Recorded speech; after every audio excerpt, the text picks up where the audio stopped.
Welcome to DVC Alumni, where every story inspires the next. The Alumni podcast where you get to hear the inspiring stories and transformation that DVC has had to offer its alumni. And now, on with the episode. Okay. All right. So we are live here on DVC Alumni, where every story inspires the next. And I've been trying to get you coordinated with you, but because you're such a busy person, Finally, I get to sit down. So I'm super excited. So why don't you go ahead and introduce yourself? All right. Hello. My name is Guadalupe Lopez Villegas. I am in my fourth year here at DVC. Would you like me to go a little bit on my background, or is that? Yes. Well, we're gonna we'll wander through that. But talk first about where did you grow up? I grew up here in Martinez. I was born up in the Martinez Hospital next to the high school that I ended up going to. So I've always been very local. I did live a couple years in Mexico. Mm-hmm. My parents are first generation immigrants, so they just thought it'd be nice for me to kind of like know my culture, know my language. So I did grow up about 7 years in Mexico before my parents decided that they wanted to come back. So even though I was born here, I did have to learn the language and everything that had to go with that. But I'm very grateful I had the opportunity of the multicultural upbringing. Well, in truth be told, so like I know one language, and my command of Spanish is not much beyond a restaurant, a menu. So it's that's like, okay. And that's really kind of my bad. But and that's the thing that I always look at is folks when they speak more than one language. There was a young lady I did a podcast with, and her thing was like, well, my English isn't really good. I said, no, you should wear that on your sleeve, right? Because it's like, you know what, you got multiple things. So okay, well.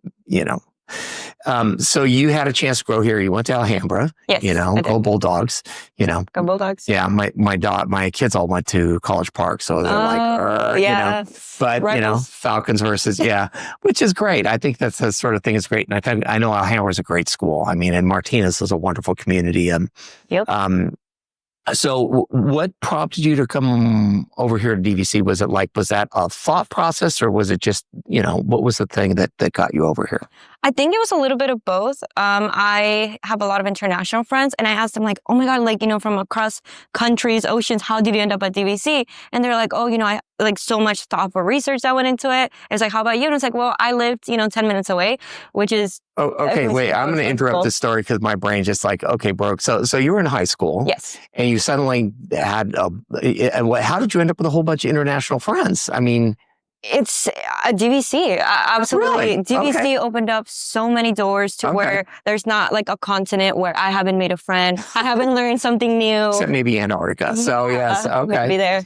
Okay. So sorry I interrupted. I was like going, okay. So you ended up here with DVC probably for a lot of the reasons. I mean, the thing I hear from folks all the time is I don't know what I want to do.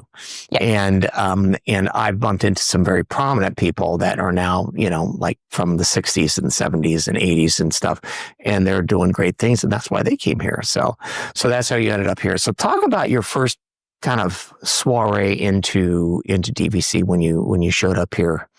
Well, I had my junior year, which was very important for application season and stuff like that, over COVID. So I did not come out of that the most academically strong that I had been previously. So going into my senior year, it was a thought process of, okay, well, I'm not really sure. I don't want to put all my eggs in one basket because I genuinely did not know what I wanted to do with my life.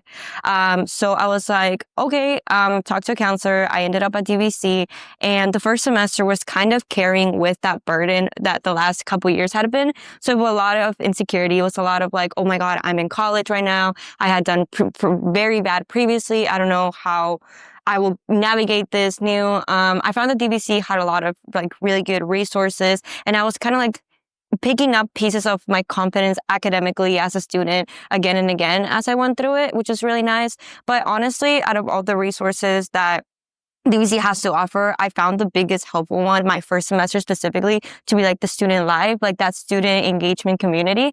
It was so good. I mean, I met one person, and then one person was like in 3 clubs. So they introduce you to those clubs, and then they introduce you to more people. And then suddenly you're part of this community that like goes to different clubs because you want to like grow together. So that was like my first semester at DVC. It was really like, I don't know what I want to do. But then suddenly I found that like community support system. And going forward, I feel like because there was that strong support system, that strong foundation, I was able to like grow on top of that. So I was very grateful my first semester because it was like, get out there. My parents were very strict at the time, so I had to be home by like 7, 8 p.m. So some of the clubs, maybe I didn't stay as much, but it was really nice to know that I had other people to rely on academically or whatever it was. It never felt like I was alone. Yeah. My journey never felt alone. Yeah. Well, and that's the thing is, I think first it can be very overwhelming when you get here because it's usually much bigger than high school. Yes. And, and it's also, it can be much more diverse. And so you kind of show up and you're kind of, oh my gosh, I feel like I'm by myself because all your friends from high school are gone. And you were doing high school at the end in COVID, which was talk about about 3 steps backwards on everything. And so that had to have been tough. And based on where I know you are now, I find it amazing that you came here to school and you were like, oh my gosh, I don't know what I'm doing. So, now, so what clubs did you initially get into? And were you part of Puente? Please tell me you were part of Puente. I wasn't. No way. Really? Know.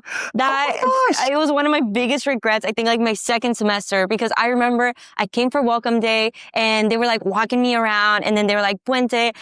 But I was a STEM student at the time. Oh, and okay. I was under this like wrong impression that I could only be part of one learning community. So between like the STEM, which was Mesa, and Puente, I was like, well, I feel not very the best academically within STEM because STEM is challenging. So I was like, I'm just going to go into Mesa. I'll learn from there. And hopefully I don't miss out on a lot. I then went into Mesa, found out that there's people that were in both learning communities and I did not know that. But I wish that I had known. Okay, I wish that I had asked, hey, can I be into? And then someone would have been yes. And I'm like, okay, yay. Yeah. And it would have gone so much simpler. Well, and the thing is, I hear tons of just amazing things about Mesa, about Puente and Mesa both. Both are just amazing. The thing I look at is, I went here back in the 80s, so it's like it was not really, we didn't really have the learning communities then, but the thing that I'm amazed at is that DVC sets people up to succeed. Absolutely. All you got to do is show up and ask. Every step of the way, yeah. So you're a part of Mesa. You showed up, you're part of Mesa, you're, and what clubs did you first get into? So my first pre-calculus class, I was very confused. So within my calculus class, I was like, my pre-calculus class, I was like, I don't know what I'm doing. I go on my computer. I'm just going around the DVC website and I just think like there has to be something more out there. So I don't even know, a bunch of buttons clicked, and then next thing I know, I'm at the Associated Students at Diablo Valley College. And I thought, oh, that's really interesting. They're having their meeting. I think this was Thursday. And it was like, we're having our retreat on Saturday. Mm-hmm. So I was like, okay, that's in like, 2 days. I might show up or something. That day I show up and I'm like 15 minutes late in the parking lot. And I'm like, should I even go in? Like, it's going to be so embarrassing. Like, I'm late. But I was like, you know what? I'm just going to walk in. And I'm so grateful that I did. I first joined the Associated Students at Diablo Valley College, which is the student government here. And it was like nothing I had ever seen before. It was students around my age and they had opinions and they had votes and they had a say in these matters at school. And that was so impressive to me. It was so impressive to see people out there with either similar backgrounds as myself or they came from very similar communities. And I was like, oh my God, like you have a say here, like you're doing this. So I looked at them with a lot of admiration. So I said, okay, yeah. And they took me in, I went in alone. Like it wasn't like my friend group went with me. Wow. It was just like me walking into a room. It was like 60 people. But everyone was really, really, really nice. Ivan Hernandez, who was the president at the time, I told him I did the mistake of telling him that I was shy.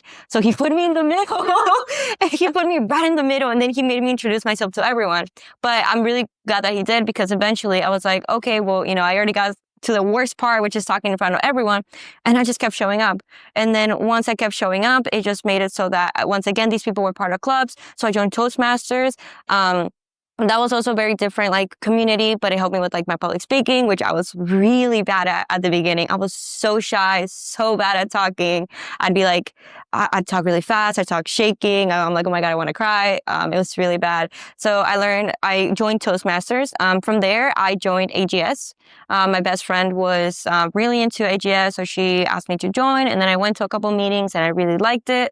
And that was kind of like my I say like my clubs like the first semester. I definitely was more involved in student government than AGS or Toastmasters, but AGS and Toastmasters were really like, you go, your community, you learn a couple things. But yeah, eventually I decided to grow in student government. I'm really glad I did. Yeah, I'm constantly amazed. So you were this shy person sitting out in the parking lot going, oh my gosh, I don't want to show up. I'm going to be all by myself. I'm late. It's going to be embarrassing. And then the first thing you walk into is not, something simple. It's the student government. Right. And, this is probably not a fair question, but had you known what it was, would you have shown up?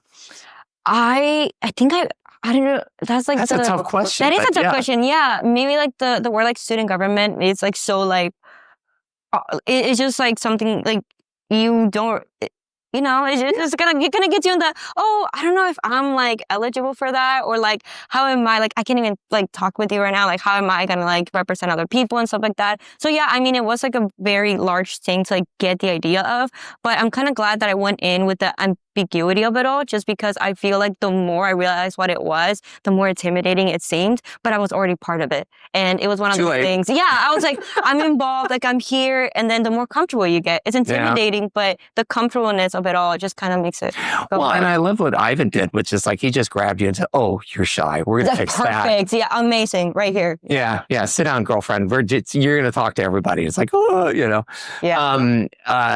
Well, and I think that whole concept, it thinks it's like the best thing you can do is show up. Yes. Most of life is just showing up, even if you're going to suck at it, or you think you're not good enough, or you're not this, you're not that. I mean, show up. You never know what's going to happen. So, yeah. Remind me afterwards. I want to talk about Toastmasters a little bit, because the local district would love to get very connected to the local district, now, so you go from that. Yes. So you do that, and then are you still a STEM student, or have you changed majors? No. So DVC did figure out. It kind of like did its magic on me, and I did figure out my third semester here, or going into my fourth semester. My classes were already registered, so I was like, okay, well, I am a STEM student for now. But student government took me to Washington D.C. and in Washington, D.C., I remember I was in the hotel room right after I had just spoken to representatives from, people in Congress. And I was like, I don't want to be a dentist anymore. I was like, I just like advocated for like, who had previously been my parents. I went up to Washington, D.C. and I spoke to, representatives about like dreamers and undocumented students and like, representing them. And in a way, like when I went back, I was like, my parents were that at that time, or I have friends who currently weren't able to get into like programs that were eligible, like Dreamers. Dreamers did close, so they weren't able to get in. So now they're like in really messed up situations that I'm very grateful that I didn't like go through. But if I could give a little bit back by representing them in that stage at that time, then that is something that'd be great. So when I went back, I was like, I don't want to be a dentist anymore. Like this feels like I did something good, and I'm motivated because I know that my hard work is going to go towards something. It's going to mean something. Mm-hmm. And, for dentists out there, like, what you do does mean something. But for me, that was so different. I was like, okay. And that's when I decided. I did think about going into political science. I thought going maybe to legal studies. I ended up deciding on business just because I feel like you can apply it in so many areas. Mm-hmm. So I was like, okay, I will go into business. And you know what? I've been here for a while and I'm still figuring it out. But I think even though I'm still trying to figure out what my path is, it's never been more concrete. Like, it's never been more, okay, like, this is what I'm going to do. And I'm so grateful to be at this spot that I'm figuring out the next steps, not how to begin. So I'm very excited for the future, either, something public policy or, we never really, and we can't predict where we're going to end up, but I know that I want to be somewhere with a purpose. Yeah. Well, and it sounds like it really, and you talk about DVC worked its magic. And I think education as a whole, if it's working, amazing, it does that. Yeah. It's just, you can go and, oh yeah, I'm going to be a fill in the blank. And it's like, you get there and like, oh wait, this is it. Oh my goodness. So that's amazing. So you're still involved with student government. I know that. And I see you usually, I was actually surprised you dressed down a little bit, and thank you very much. Cause then I didn't feel like quite a slub, cause I see you walking around the campus. I'm like, well, all right, apparently I got to dress up a little bit, but so you're still very involved in student government. So talk a little bit about that. So you stayed involved in student government the whole time. Yes. I was involved. I am involved this year, not as much as I was last year, but I was involved all 3 years that I first started. I joined my first semester. My first semester, they were planning this new construction in the student union building, and it was my committee named it the Inclusivity and Wellness Center, but at this time it was just a center to help with all legal resources, or like a community space for people to go into. And they were looking for an executive for that. They were like, we need someone who will lead this, and no one raised their hand. In a room of 60 very motivated people, no one raised their hand. And I was like, well, I'm not where I want to be in my leadership journey, but I think I can be there by the time that I'm needed to step up for that. So I ended up raising my hand, and I was the only one who did. And through that, I became the center ad hoc chair. So I spent my first year talking about the center, making sure that we had flu vaccines at some point, and it was free for students, and it was great. And I was like, I want to get more involved. And I did mention Toastmasters and AGS. So then I became the interclub council chair. I ran for that position and got elected my second year. And that was an amazing opportunity. I was able to help and oversee clubs and everything that they needed. And it felt like I was giving back to the very specific community that I grew out of. So it's really nice to see myself in that situation. And I got to work with an amazing executive team. We were 10 of us. So that was my first time actually leading such a big group. And then, ICC now it's 80 people, but at the time it was 65 or something, and it keeps growing. So that was also, having to get out there, speak in a way that they will listen, was amazing. But I did know from the very beginning, I was one day, I want to be the president. I really want to be the president one day. But it did feel, I have 3 years, but it did feel like I had a lot of growing to do. So I didn't want to jump into my second year. So my second year, I did ICC. It was amazing. And then for my third year, I did run for president. I was elected. And that was life-changing opportunity. Absolutely. It was just so much of getting out of your comfort zone. I think it's the most I've struggled, but the most I've learned, the most of myself that I've put out there, and it's been absolutely amazing. So, yeah, and I'm thinking back to when you were sitting in the car trying to figure out if you wanted to walk in the meeting lane. Yeah, that is a long ways. That's a long way. So, what did you find when you became the president of the ICC? It's ICC, right? Mm-hmm. Yeah. So, what did you find was one of your bigger struggles that you had to work on? Oh, I was the president of the student government. I was chair of the ICC. My bad. Okay. So the biggest struggle, you said? Yeah, because you talked about it was one of your struggles, but it was a great learning. Because I do believe that we only grow through being uncomfortable. Yeah, absolutely. I think it was putting my foot down. I think I grew up in a way that I was always I don't want to say the pushover, but I was I'm maybe overly nice, and maybe some people won't take me seriously because of that, or maybe it's X, Y, and Z. So I did have to get out of the mentality of I'm here to be nice, this friendly face, because there is a balance, and I did have to find that there is a balance to where it's as a leader, you have to put your foot down sometimes, and for the sake of the organization or the sake of the purpose that you're trying to achieve.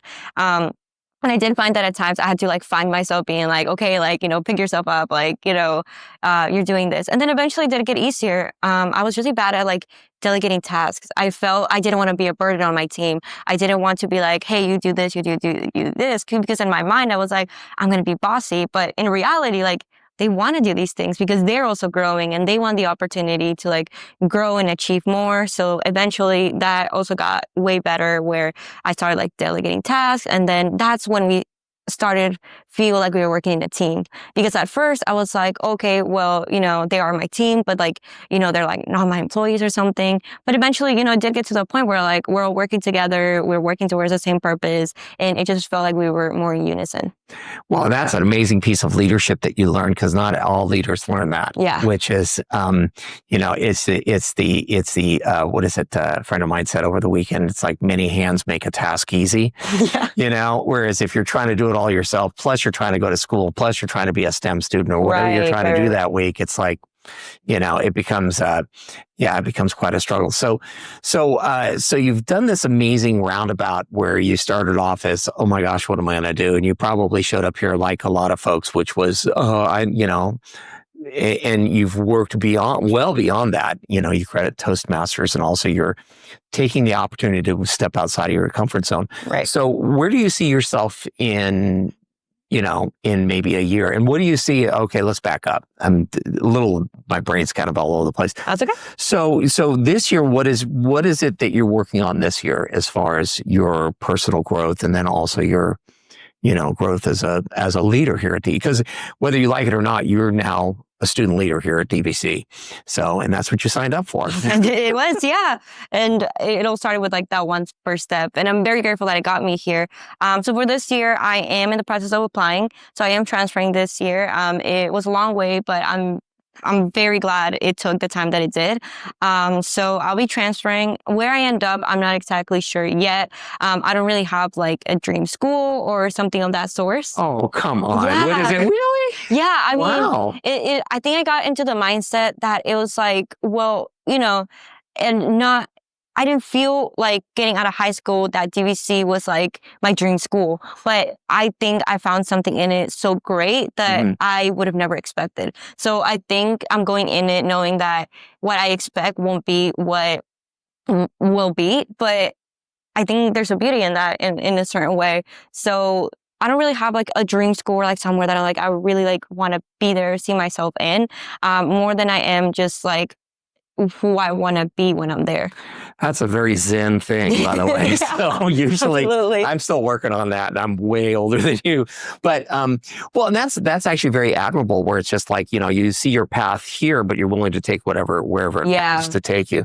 So do you imagine yourself like wanting to stay closer to home, or like maybe travel a little bit to go to school, or you're just throw the dice and whatever comes? I'm so 50-50 because I am applying to some of the UCs and some of the state schools here. So I'll be applying to like Berkeley. It's very competitive, but it is really close to home. And then there's also like the other side of like, I'll be applying to Berkeley, but I'm also going to be applying to UCLA, UCSD, and that's completely different. And I'm not really leaning in one way or another. There's that aspect of me that I was like, I want to leave home and I want to experience like this whole new other like part of me, or like some in another place, but I haven't really decided what that is yet. I know that I want to apply out just because everyone that I've spoken to is like apply. Like even if you're not going to get in, someone said to me, if you apply and you get into all the schools that you applied in, you weren't trying hard enough. Monica Hicks told me that. Really? Yeah, she did. She's amazing. She's got an amazing story, and that's one of our podcasts. But it's like, oh no, and that's what she told me. And she actually got into all of her places, so she feels like she didn't apply. But she's actually pursuing a master's at Stanford. And she credits DVC with being that culminant moment where she went from here, and then she went to Stanford for finish her undergraduate, and now she's doing a master's in computer science. That's so again, good, she said the same thing. I'm like, oh my gosh, I've heard that before. Yeah. If you don't get rejected, you're not shooting high enough. Exactly. So you're never going to know where like the line is if like, you don't get shut down a couple times. Yeah. So, I'll be applying around and I'll see where that takes me. But I am very hopeful for the UC. And I am going to apply out of state just because of that. Like, I don't want to feel like I was like, like I only kept myself within California. So I'll be applying out. And then, it is very expensive. So I'll be also applying to a lot of scholarships and all things like that, which I recommend every student does. Yeah. Yeah, it's amazing. Guess what? She ended up going to Chapman down in Southern California, and she had offers because she played softball very competitively. And so she had offers from the other side of the Rockies. But her thing was, when she got real honest with herself, she didn't want to be quite that far away from home, So I was like, all right. I think you're probably going to do fine as far as wherever you present yourself, you're probably going to do fine. Thank So you. where do you see yourself like currently? Are you still involved with the student government and the clubs and stuff like that? Or are you kind of starting to pull back a little bit? I'm definitely around the scene in the way that I'm friends with a lot of people on the executive board. The new president is someone that I'm close with, so it's always someone that I can like talk to about these things. Or if they have any questions about last year, I am in like this, I don't want to say unique because it's definitely happened before, but not so common way that I didn't transfer once my presidency ended last year. So they can like ask me questions. They're like, hey, like you did this last year. Like what was up with that? So it's like good to have like that work together from last year to this year. And there's a lot of reasons to have an ex officio along, Yeah. because of that. It's like, I was like, why did we do it that way? Yeah. And when you can't reach them because they're busy in their first semester of, whatever. And it's just like, well, just figure it out, so that part is really good. So you're still fairly involved in that you get to be an ex officio and that you can show up to the meeting, but it's like, it's not on you to run the meeting and nobody's going to be mad at you. Right. And no one's pointing fingers anymore. So I'm like, yay. Yeah. Well, it depends on which finger they want to point. Well, and that's terrific. Are you still involved with the Toastmasters and the other club that you were involved with, or do you attend their meetings, or you just kind of like have kind of dialed it back a little bit? So this year, one of the things that I wanted to do was primarily focus on PBO. So PBO is our business club here on campus. It did go through kind of like a rough patch in the last couple of years. And I thought, well, I was a vice president last year, and I was like, I think I have so much knowledge about what went wrong and about how we can fix that this year. And I think we've been working a lot towards that, but I really wanted that to be like my first priority. I am taking less classes, but that means that I did up my workload. So I am working like 30 hours a week. And that what means, do you do with your workload? You work here on campus? No. I'm currently working at Sarah in Wanna Creek. It kind of like a sales associate. Okay. Yeah. Okay. And it's also kind of like, it first started off as like a summer job, like something that I just wanted to do because I had the time to do it. But then eventually I found myself in the way of like customer service, like being able to hold conversations better. And there were so many skills that I feel like I got from like customer service, like interactions, that I was like, oh, I'll continue this a little bit more. And yes, the pay is good and there's so many benefits to keep going back. But I did feel like I was uncomfortable again. And I feel like I hadn't felt that a little bit just because I feel like I'd grown so much. But that made me realize I had a lot of growing to do. Mm-hmm. So I've stuck there for about 4 to 5 months now. It's a really good experience. And I think any kind of retail or customer service or anything, waiting tables, everything from that to somehow where you got to deal with people and people come in all sorts. Yes. You learn some amazing skills with that, that either you grow and learn and you bring them along through your life, or you know what, you go sit on your phone over in the corner and don't do anything. So, PBL. So you're kind of taking the reins on that one, and you're kind of helping move them forward. What do you see this year as a growing opportunity for that club? I think it's a growing opportunity, but I think it's a turning point. Mm-hmm. I think there's a lot of things that we have started to do again that we want to like keep implementing. I did feel that disconnect between like, the last board leaves and the new board takes over and et cetera. So I am working like on a continuation plan, just to make sure that when this board leaves, because it's not only me, the board has done an amazing job. Every single one of the executives has taken initiative like beyond like their description or beyond their roles, and it's making me like super proud. But once I transfer and once the executive board transfers, we want to make sure that PBO like keeps standing, that it doesn't have to go through a rework the same way that we're doing this year. So working towards that. We are in the process. We didn't attend last year, unfortunately, but this year we'll be attending the SoCal conference down in San Diego. So we will be competing in some business case studies, and hopefully we bring back, a couple medals with the podium up there. So the team is very excited about that. And we have another one coming up in the spring. And those are like the biggest things that I want to, or events that I want PBL to keep doing and keep upholding. It's a really good opportunity for members to grow. I know that when I went, I was a biology major in between a bunch of business students. And, I was very uncomfortable. And with that came learning and being able to speak and being able to do a lot of all-nighters. It was a lot of work. It was a lot of work, yeah. Well, in the succession planning, that is one of the things that I think is absolutely critical. And oftentimes because of the way the clubs are set up, like you're right. It's like, the second year student, they've start a club or they're leading a club, and then they get into wherever and they're gone. Right. And so unless there's some sort of plan to like kind of keep things moving in a constructive direction, then it does become, you're rebuilding every single year. And then that's really hard on a club. And I feel like you can't grow if you keep rebuilding. So I wish for the next year to build or get, higher place that we were this year, because we were able to set that ground for them to grow on. Yeah. So do you have people like kind of in the wings that are helping out that are going to be able to step into those shoes, or? Yeah, I mean, we have executives. I mean, the executives are all going to be transferring, but then again, that was the case last year. Like everyone's going to transfer, but then, something will happen.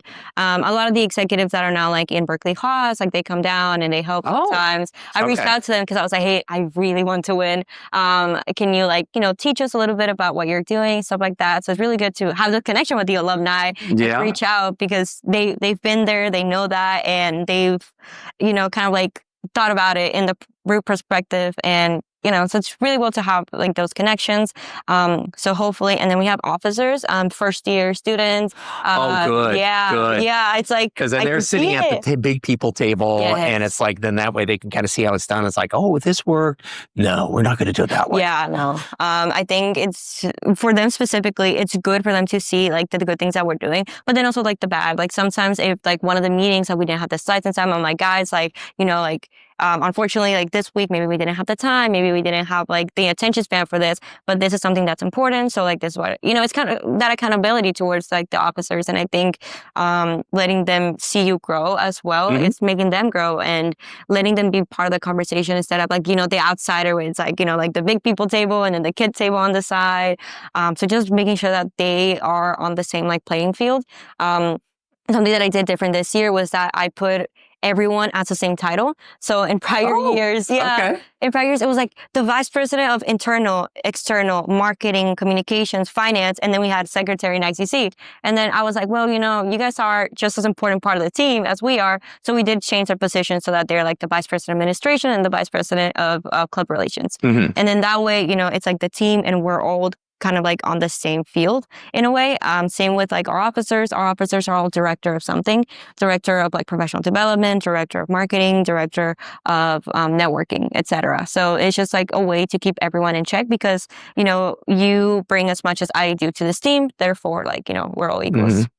I have a ton of things that I'm thinking about. So like, for instance, networking, one of the things that I'm working with a number of classes right now, and I'm starting to work with some of the clubs is networking workshops and then taking them, like, for instance, we have a networking thing coming up on the 21st where we have DVC students that are all of a sudden I'm bringing in business professionals. And so it gives them a chance to practice their networking skills because you probably learned a lot about that through Toastmasters and going to things and being uncomfortable and finding out all the things that, make you super uncomfortable. I'm trying to get them past that point to a point where they're comfortable and like, oh my gosh, this really isn't that bad. And learning how to, there's also First Friday Coffee, but I'd love to talk to you some more about maybe coming in and doing a workshop with you guys. And then also the other thing too is I'd like to create an alumni, PBL specifically alumni network within our community. And then that way the people that have been there before can sign up, the people that are currently there can sign up. And then that way you guys can,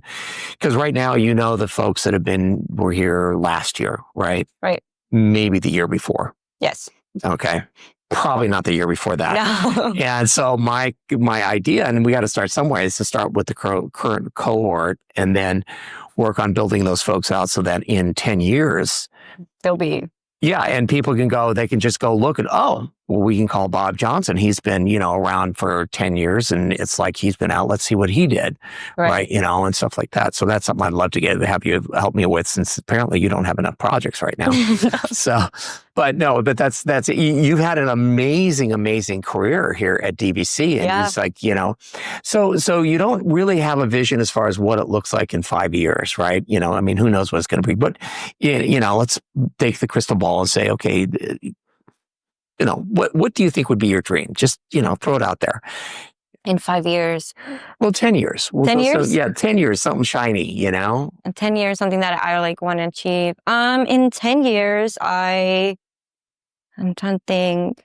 I want to be a homeowner. I feel like that's like a big That's gonna be thing. tough. Yeah, within like, the community and the economy and everything. I would want to be a homeowner in 10 years. But fingers crossed. In 10 years, I would like to have a career that fills me out with like purpose. Like I want to have like a purpose. So I go to school or not school or, to the job every day and like keep working towards that.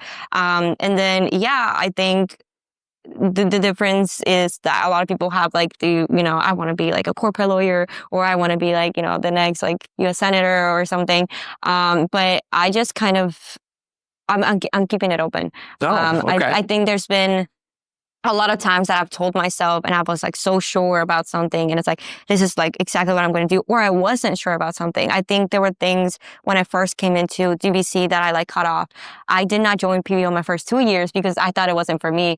And now I'm the president. So, kind of like life has like those little funny moments that I'm like, I don't know where I'll be in 10 years, but I hope that I've progressed a lot. I hope that I've like grown a lot.